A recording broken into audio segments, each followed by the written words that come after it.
Opa! Se na administração de Deus ele desconsidera os orgulhosos, não é surpresa que Cristo tenha desconsiderado a elite religiosa da época. A grande maioria dos membros do judaísmo da época de Jesus era cega espiritualmente. Tanto que quando o Messias veio e operou milagres diante dos seus olhos, eles não o reconheceram como tal. Eles o trataram como um clandestino, um intruso, um inimigo. O fato não era que os líderes religiosos da época não acreditavam nos milagres de Jesus. Em nenhum lugar dos evangelhos, alguém nega a realidade desses milagres. Mas o que irritava os líderes religiosos era serem chamados de pecadores. E esta é precisamente a razão pela qual, na hora de escolher os apóstolos, Jesus escolheu homens humildes e comuns. Homens que não eram relutantes em reconhecer o seu pecado. E Tomé era um desses homens que sabia reconhecer a sua qualidade de pecador e tinha um profundo amor por Cristo. Vamos conhecer um pouco mais sobre este homem. Eu sou Marlon e está começando mais um Estudo na Garagem.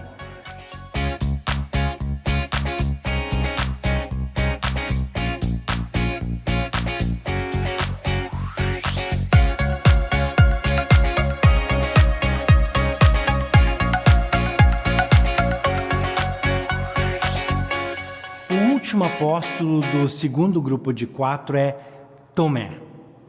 Ele é geralmente apelidado de Tomé o Duvidoso ou algo semelhante, mas este talvez não seja o melhor apelido.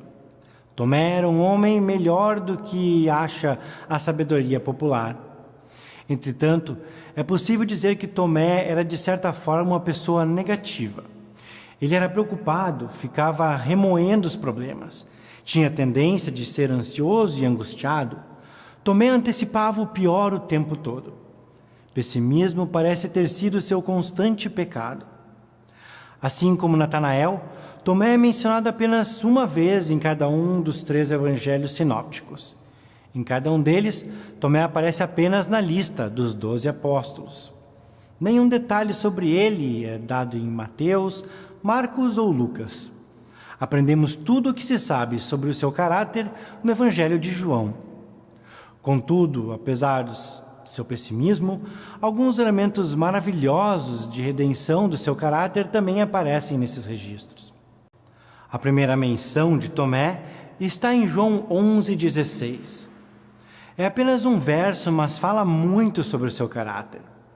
De acordo com várias traduções da língua portuguesa, nesta passagem ele também é chamado de Dídimo, que significa o gêmeo. Aparentemente ele tinha uma irmã ou irmão gêmeo, mas isto nunca é identificado nas Escrituras. Nesta passagem, João descreve o que houve antes da ressurreição de Lázaro. Jesus tinha partido de Jerusalém porque sua vida corria perigo lá. Então Jesus atravessou novamente o Jordão e foi para o lugar onde João batizava nos primeiros dias do seu ministério. Ali ficou.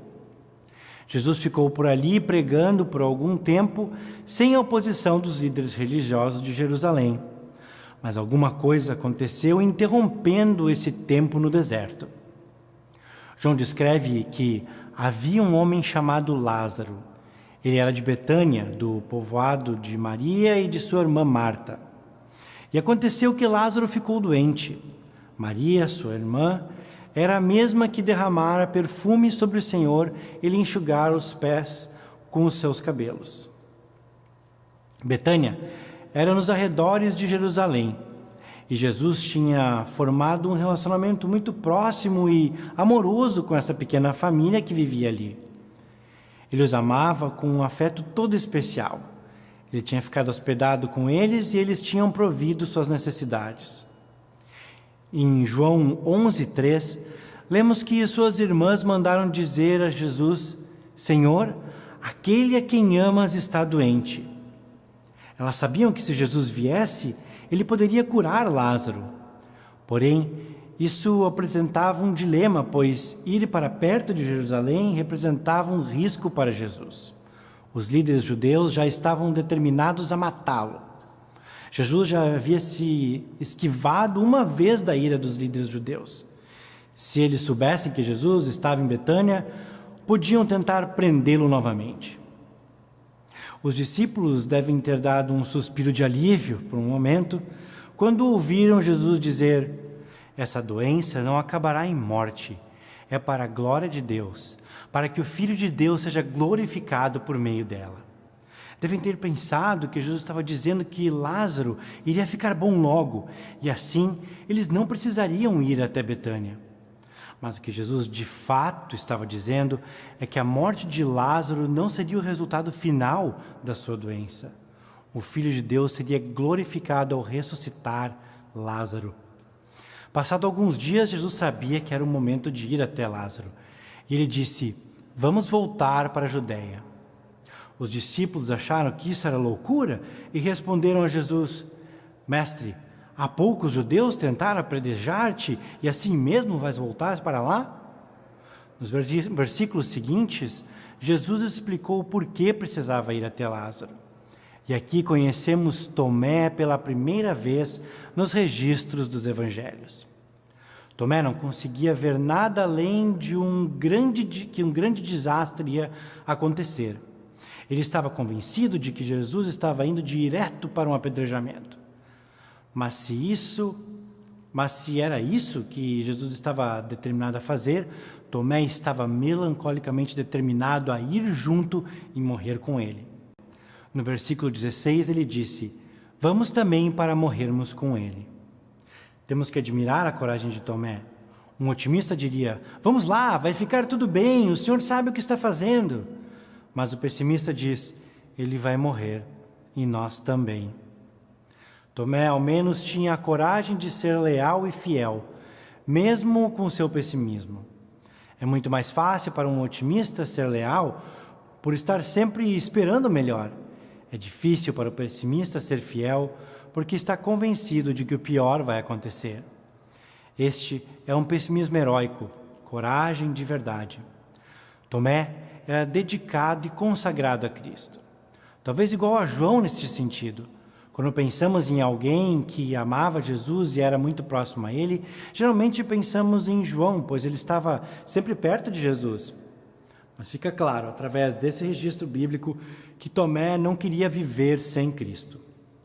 Jesus iria morrer e Tomé estava preparado para morrer junto. Ele era um exemplo de virilidade para o resto dos apóstolos. E parece que eles coletivamente seguiram a sua liderança naquele momento porque acabaram todos indo para Betânia.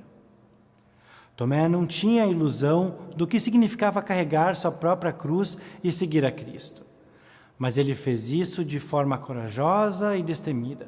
Ele estava resolvido a morrer com seu Senhor, se necessário, em vez de abandoná-lo ou ser separado dele. O amor profundo de Tomé pelo Senhor é visto novamente em João 14.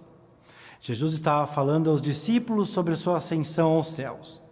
No verso 5, Tomé disse: Senhor, não sabemos para onde vais. Como então podemos saber o caminho? Novamente podemos perceber o seu pessimismo. Aqui, mais uma vez, vemos um homem de profundo amor que tem um relacionamento tão forte com Cristo que nunca quer se separar dele. Tomé não podia pensar no fato de viver sem Jesus. Temos que admitir sua profunda devoção por Cristo. Ele ficou tão ligado a Jesus nos anos que conviveram juntos que a ideia de perder Jesus o deixava paralisado. E o seu pior medo aconteceu. Jesus morreu e Tomé não. E com isso chegamos ao último relato de Tomé, em João 20. Depois da morte de Jesus, os discípulos estavam em grande tristeza, aflição e sofrimento. Mas eles se juntaram para confortar uns aos outros. Todos estavam reunidos, exceto Tomé. João 20, 24 relata que Tomé, chamado Dídimo, um dos 12, não estava com os discípulos quando Jesus apareceu. Mas por que ele não estava lá? É possível que ele estivesse melancólico demais, absolutamente destruído, e tivesse ido a algum lugar remoer sua miséria. Seu pior medo tinha se tornado realidade. Jesus havia ido embora e Tomé estava certo de que nunca mais o veria. Era o fim. Aquele que ele amava tão profundamente tinha partido e isso despedaçou seu coração. Ele não estava com disposição para socializar. Estava devastado, esmagado. Queria ficar sozinho. Mas quando os encontrou novamente, eles lhe disseram: vimos o Senhor. Eles estavam com extremo ânimo e alegria, estavam extasiados, ansiosos para compartilhar a boa nova com Tomé. Mas alguém no estado de Tomé não iria ficar confortado tão facilmente. Ele ainda era um pessimista. Tudo o que podia ver era o lado ruim das coisas. E isso era muito bom para ser verdade. Então Tomé lhes disse: se eu não vir as marcas dos pregos nas suas mãos, não colocar o meu dedo onde estavam os pregos e não puser a minha mão no seu lado, não crerei. E por causa dessa afirmação, ele foi apelidado de Tomé, o duvidoso. Mas não sejamos tão duros com Tomé. Temos que lembrar que os outros discípulos também não acreditaram na ressurreição até que eles viram a Jesus. Marcos 16, 10 a 11, relata que Maria Madalena contou aos discípulos que tinha visto Jesus. E o versículo 11 termina dizendo que eles não acreditaram. No versículo 13, lemos que alguns discípulos a caminho de Emaús estiveram com Jesus e ao contar aos outros, eles também não acreditaram.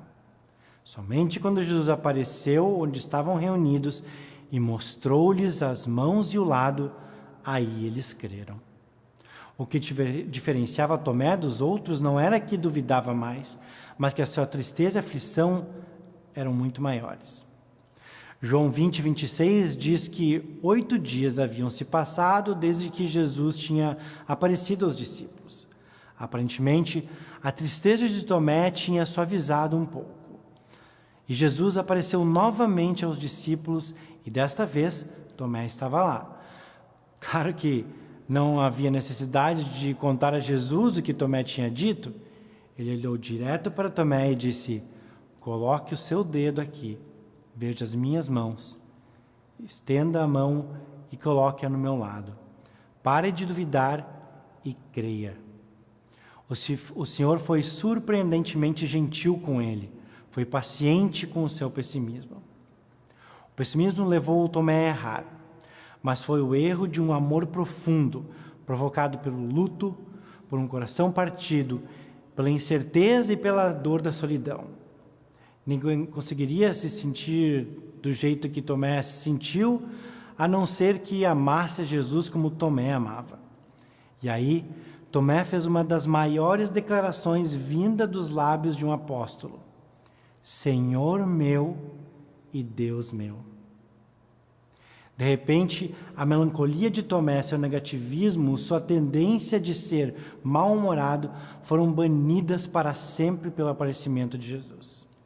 E naquele momento, Tomé foi transformado em um grande evangelista. Ele, assim como seus companheiros, levou o evangelho para os confins da terra. Existe um número de registros antigos que sugere que Tomé levou o evangelho até a Índia.